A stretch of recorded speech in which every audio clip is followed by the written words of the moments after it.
sizlar bilan favqulodda holat haqida gaplashamiz. Hozir sizlar bilan bolajonlar tarbiyada bo'ladigan zilzila bilan gaplashamiz.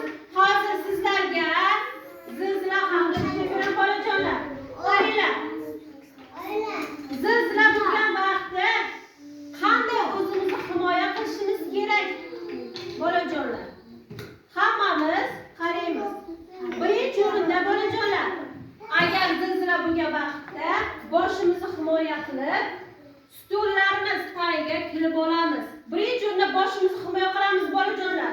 Qani hamma qo'lini. Bu tarzda boshimizni himoya qilamiz. Boshimizni yopib, himoya qilib, keyin stullar tagiga, burchaklarga, oynalardan uzoqroq bo'lgan joylarga, eshiklarni ochib, eshikni yoniga turishimiz mumkin bolajonlar. Zilzila bo'lgan vaqtda hech qachon liftdan foydalanmaymiz.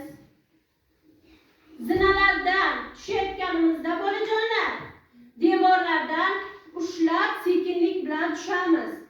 Gaz plitamizni zilzila vaqtida hech qachon o'chiramiz. Yoqin holatda qolmaslik kerak. Oynalardan uzoqroqda turishimiz kerak bolajonlar. Eshikni ochib, eshikni yonida o'zimizni himoya qilishimiz kerak. Qani bolajonlar, hozir biz bu amaliyotni sinab ko'ramiz. Qani bolajonlar, hozir tasavvur qilamiz. Zilzila